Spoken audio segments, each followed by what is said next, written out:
سبحان الذي أسرى بعبده ليلا من المسجد الحرام إلى المسجد الأقصى الذي باركنا حوله لنريه من آياتنا إنه هو السميع العليم.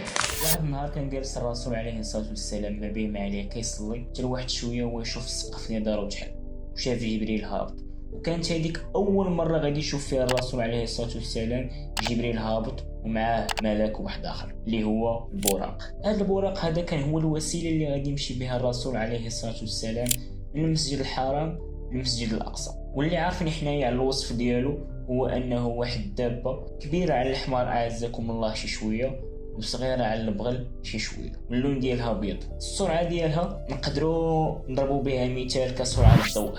جبريل عليه السلام جاب واحد السطل من الذهب وشق للرسول عليه الصلاة والسلام الصدر ديالو للمرة الثانية. من بعد ما جبريل جبد القلب الرسول عليه الصلاة والسلام وطهرو، خوى فيه داك السطل ديال الذهب اللي اصلا داك السطل كان عامر بماء من ذهب. اللحظه اللي يركب فيها الرسول عليه الصلاه والسلام البراق وركب معه حتى جبريل، انطلقوا من المسجد الحرام اللي هو الحرم المكي الى المسجد الاقصى اللي هي الارض المباركه فلسطين. واحد المناسبه هذه كنتمناو للشعب الفلسطيني واهل غزه السلامه والعافيه والنصر ان شاء الله. واحد من اللحظات اللي وصلوا فيها الرسول عليه الصلاة والسلام وجبريل للقدس كان داك الساعة الليل وما كان حتى شي واحد. المهم دخل الرسول عليه الصلاة والسلام مع جبريل وهو يحل مسجد القدس. تفاجأ هو يلقى بزاف ديال الناس كاينين تما. سول عليه الصلاة والسلام جبريل قال له شكون هما هاد الناس؟ رد عليه جبريل عليه السلام قال له هادو كاع الانبياء اللي دازوا في الدنيا من سيدنا ادم عليه السلام حتى سيدنا عيسى عليه السلام. كانت هذه واحدة من أكبر المفاجآت اللي تفاجأ بها الرسول عليه الصلاة والسلام ودخلت له الفرحة على قلبه.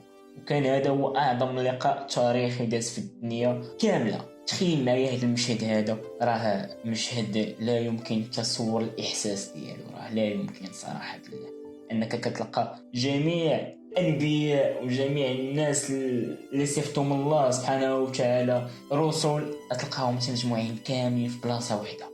راه سبحان الله سبحان الله والحمد لله سبحان الله. فاش كاع دوك الانبياء والرسل شافوا الرسول عليه الصلاه والسلام وجبريل داروا جوج صفوفه، بمعنى انه صف على اليمين هكا وصف على اليسار وكانوا مستفين، والرسول عليه الصلاه والسلام وجبريل دخلوا في الوسط مشاو كيشوفوا وكيسلموا عليهم. حتى لواحد اللحظه دوك الانبياء رجعوا عاوتاني الصفوف بحال كيكونوا في الجامع صف مور صف مور صف، والرسول عليه الصلاه والسلام كان هو الامام ديالهم وصلى بهم داك الليل.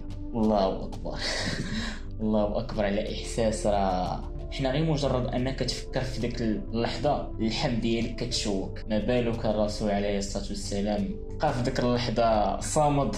واحد من خير البشر، واحد ما صلى الرسول عليه الصلاه والسلام بكاع الانبياء خرج هو وجبريل، وتفاجأ عليه الصلاه والسلام باللي جبريل جايب له جوج ديال القراعي، وحده فيها اللبن وحده فيها الشراب. للمعلومه فقط كان ديك الوقيته الشراب مازال ما تحرم، بما ان الرسول عليه الصلاه والسلام كان ما عمره اصلا شرب لا قبل البعثه ولا مور البعثه، كان ما عمره ما شرب، واخا الشراب كان مازال ما تحرم شد القرعه ديال اللبن وشرب. رد عليه جبريل عليه السلام وقال له ان شاء الله الامه ديالك غتكون متزنه في العباده ديالها وصالحه ان شاء الله. وموراها نزل ديك النص القراني اللي كيحرم فيه الشراب، واخا هو بعض الناس كيقول لك بانه هذاك ماشي تحريم، هذا ماشي فيديو ديالنا اللي كيبين لنا واش الشراب حلال ولا حرام. لهاد النقطه هذه اللي وصلوا لها الرسول عليه الصلاه والسلام وجبريل كانت هي نهايه الاسراء. ان شاء الله الموضوع ديال المعراج غنناقشوه في الفيديو الجاي. صلى الله وسلم.